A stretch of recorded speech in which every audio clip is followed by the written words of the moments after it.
क्यों भगवान श्री राम के चरण पड़ते ही नदी में पड़ गए कीड़े।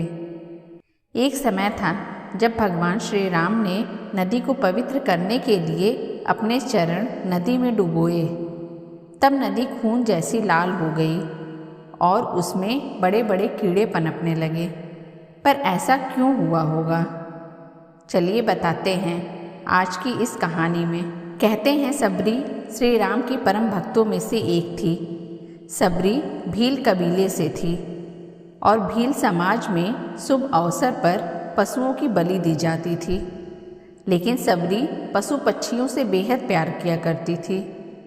इसलिए सबरी ने कभी विवाह नहीं किया, क्योंकि विवाह के शुभ अवसर पर भी जानवरों की बलि दी जाती है।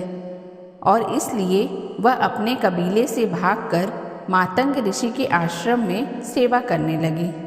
सबरी प्रभु श्री राम की भक्ति में लीन रहती थी और मातंग ऋषि से धर्म और शास्त्रों का ज्ञान लिया करती थी। मातंग ऋषि त्रिकालदर्शी थे।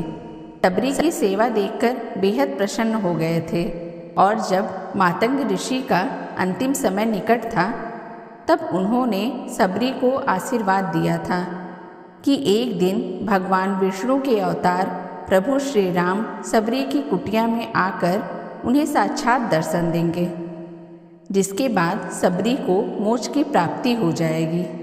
जब सबरी ने पूछा कि श्री राम कब आएंगे, तब मातंग ऋषि ने जवाब दिया, तुम उनकी प्रतीक्षा करते रहना, वो जरूर आएंगे। लेकिन तब तक प्रभु श्री राम का जन्म भी धरती पर नहीं हुआ था। सबरी कुटिया में रहकर रोज भगवान श्री राम के आने का इंतजार करती थी। वो रोज आश्रम के रास्ते से कांटे पत्थर झाड़कर रास्ते में फूल बिछाया करती थी और जंगल से ताजे फल लाकर प्रभु श्री राम के लिए रखा करती थी। ऐसा करते करते सबरी को 1000 साल बीत गए, लेकिन ऐसा कोई दिन नहीं था सबरी ने प्रभु के आगमन की तैयारी न की हो। एक दिन जब सबरी अपने आश्रम के रास्ते में झाड़ू लगा रही थी, तब कुछ ऋषि मुनि पास की नदी में स्नान करके आ रहे थे। तभी सबरी की झाड़ू से धूल उड़कर ऋषि पर जा गिरी।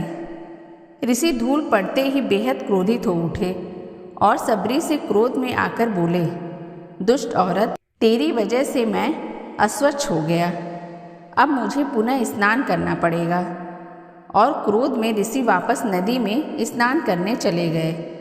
परंतु जैसे ही उन्होंने नदी में कदम रखा तो वैसे ही नदी खून जैसी लाल हो गई और उसमें छोटे छोटे कीड़े पड़ गए। ये देखकर ऋषि ने सोचा कि ये जरूर उस मूर्ख औरत की वजह से हुआ है। जब श्री राम यहाँ आएंगे तब वह नदी में अपने चरण रख स्वच्छ और पवित्र कर देंगे।